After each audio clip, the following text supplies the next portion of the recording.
Bismillahirrahmanirrahim. Bismillahilladzi la yadurru ma'asmihi syai'un fil ardi wala fis sama'i bis-sami'il 'alim.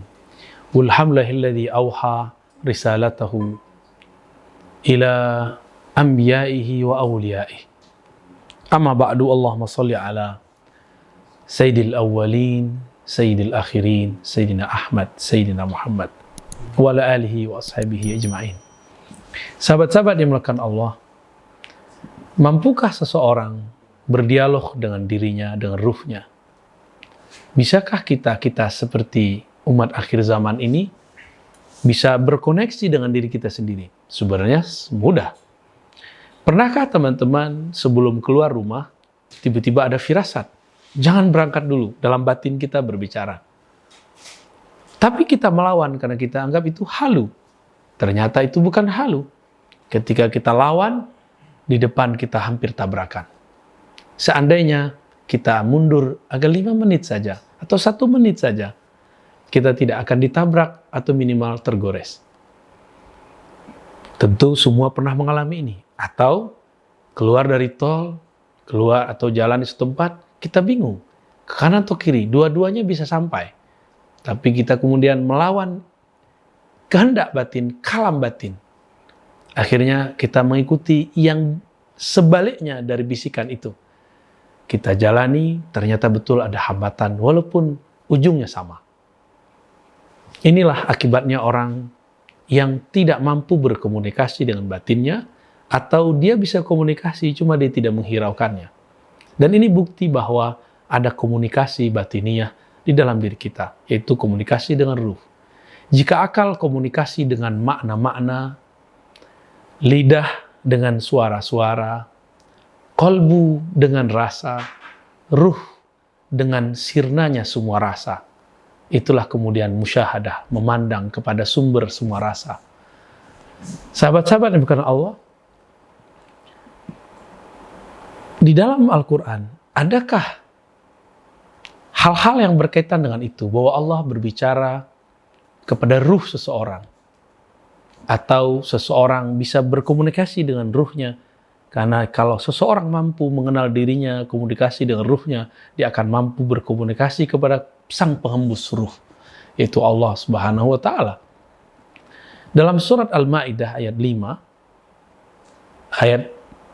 surah Al-Maidah surat 5 ayat 111, itu ada kisah mengenai Hawariyun. Siapa Hawariyun?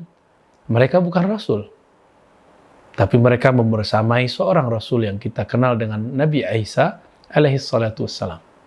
Apa kata Allah? Wa iz auhaitu ilal hawariyin. Dan ingatlah ketika aku memberi wahyu kepada para hawariyun. Apa wahyunya?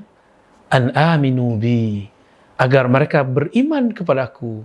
Berimanlah kepadaku dan Rasulku. Maka mereka kemudian menjawab, kami beriman kepada Engkau ya Allah, kami percaya kepada Rasul-Mu ya Allah. Ini adalah ayat yang menunjukkan bahwa orang-orang yang membersamai Nabiullah Isa itu juga mendapatkan wahyu dan mereka mengalami kesadaran wahyu. Betul, ada ahli tafsir mengatakan itu artinya ilham. Oke, itu tafsir. Coba lihat lafaznya, auhaitu. Aku wahyukan. Maka wahyu tidak usah diterjemahkan aneh-aneh. Katakan saja itu wahyu, kita tidak usah mentawil. Ulama kita membagi, ada 2 wahyu. Ada wahyu tasyri'i, ada wahyu pensyariatan. Ini adalah dialog Nabi dengan ruhnya. Ruhnya menerima sinyal dari Allah sang peniup ruh. Untuk apa? Untuk membawa misi, membawa hukum, untuk merubah hukum, untuk memproduksi hukum syariat. Ini biasanya diturunkan melalui wasilah Sayyidina Jibril, pemimpin para malaikat di langit sana. Itu sebabnya wahyu tasyri'i tidak turun setiap saat. Bahkan ketika Nabi mengatakan kepada seorang perempuan, datang besok bakal turun berita dari langit. Tapi ternyata tidak turun-turun.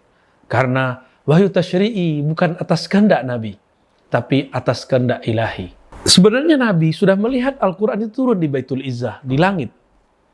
Cuma kenapa belum turun ke bumi? Itulah yang ditunggu-tunggu oleh Sayyidina Rasulullah Sallallahu Alaihi Wasallam. Nah, Nabi mampu berdialog untuk ranah ini. Tapi ada yang dilupakan orang, ada yang disebut wahyu nubuwah. Wahyu kenabian, yang mana inilah yang diwariskan para ulama, pewaris para nabi. Apa yang diwariskan? Adalah wahyu nubuwah. Kemampuan berdialog dengan ruh. Kemampuan berdialog dengan sang peniup ruh. Dan itu terjadi detik per detik, saat per saat, menit per menit, hari per hari, bulan per bulan, tahun per tahun, tiada hentinya. Allah berkalam mengirimkan kalam-kalamnya kepada sang kekasihnya. Yang diajak berbicara tentu kekasih, orang yang dikenal. Mereka itu adalah orang-orang yang sudah menjadi ahlullah, keluarganya Allah. Khalilullah, temannya Allah.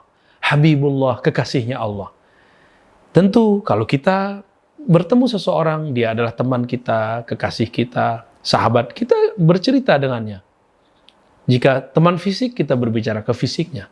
Jika teman hati, kita berbicara kepada hatinya. Ini adalah teman ruh. Sumber ruh satu-satunya adalah Allah Subhanahu wa Ta'ala. Dan ini yang disebut wahyu nubuwah. Yang belakangan oleh ulama ahli akidah karena mereka sangat hati-hati, mereka merubahnya menyebut dengan kata ilham. Ilham Rabbani. Padahal dalam kitab-kitab terdahulu, ilham itu maksus bil malak. Itu dikhususkan jika datang dari malaikat. Tapi kita berdamai saja. Supaya tidak salah faham, kita sebutlah wahyu nubuwah itu dengan sebutan ilham Rabbani. Ilham bisikan-bisikan, kalam-kalam, obrolan-obrolan Allah kepada kekasih-kekasihnya. Jadi bisakah kita berdialog dengan ruh? Bisa. Jadilah terlebih dahulu kekasihnya sang peniup ruh. Maka kita akan bisa berbicara dengan ruh. Mari meminta kepada Allah, berdoa kepada Allah, agar membantu kita mengenalkan diri kita kepada hakikat diri ini, sehingga kita bisa berbicara dengan sang maha diri, Allah Subhanahu wa Ta'ala. Sallallahu ala sayyidil wujud, sayyidil kaunain, sayyidina Ahmad, sayyidina Muhammad, walhamdulillah rabbil alamin. Assalamualaikum.